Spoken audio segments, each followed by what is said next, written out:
உச்சரித்து மனதிலே துதிப்பேன்.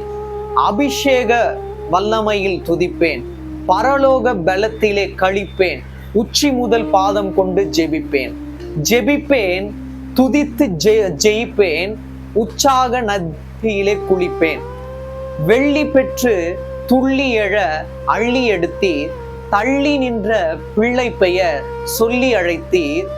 துன்பங்கள் துரத்தும் துக்கங்கள் கண்ணீர் முற்றும் துடைத்திடும் கரங்கள். சாமுவேலை ஆலயத்தில் உயர்த்தி வைத்தீர். ஷக்கினா மகிமையால் நிறைத்தெடுத்தீர். ஒன்றுமில்லை என்று கன்று கதறிடுதே, வாழ வழி இல்லை என்று சொல்லி அழுதிடுதே. நல்லா பாருங்க, உச்சரித்து மனதிலே துதிப்பேன். நாவினால் நாம் அதாவது உச்சரிப்பதல்ல, மனதிலிருந்து தேவனுடைய வார்த்தையையும் தேவனுடைய பாடல்களையும் தேவனுடைய வசனத்தையும் நாம் உச்சரிக்க வேண்டும். உச்சரித்து மனதிலே துதிப்பேன். அபிஷேக வல்லமையில் துதிப்பேன். அபிஷேக வல்லமையுடன் நாம் துதிக்க வேண்டும்.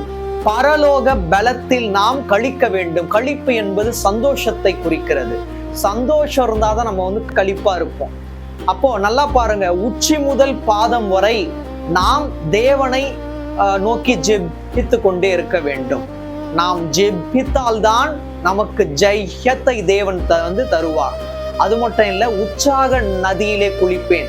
உற்சாகமாய் தேவனுக்குள் முழுமையாக நிரப்பப்படுதலை குறிக்கிறது. அது மட்டும் இல்ல, வெள்ளி பெற்று துள்ளி எழ அள்ளி எடுத்தீர். நம்மள ஏன் தேவன் அள்ளி எடுத்திருக்காரா? தேவனுடைய அபிஷேக வரத்தை நாம் பெற்றுக்கொண்டு வாழ்வதற்காக தேவன் நம்மை அள்ளி எடுத்திருக்கிறார். தள்ளி நின்ற பிள்ளை பெயர் சொல்லி அழைத்தீர். உங்களுடைய பெயரை யாருமே அறியாது இருக்கலாம், கூட்டத்துல ஒரு ஓரமா இருப்பீங்க. ஆனா தள்ளி நின்ற பிள்ளை பெயரை தான் தேவன் சொல்லி அழைப்பார்.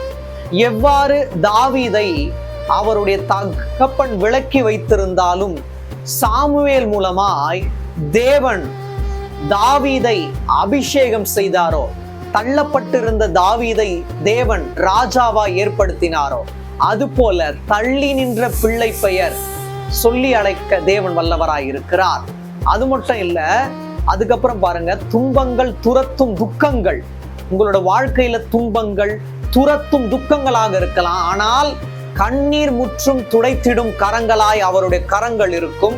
கண்டிப்பாக துன்பங்கள் துக்கங்கள் அனைத்தையும் தேவன் முழுமையாய் கழுவுவார். ஏனென்றால் உங்களுடைய கண்ணீரை துடைக்க அவருடைய கரம் இருக்கிறது.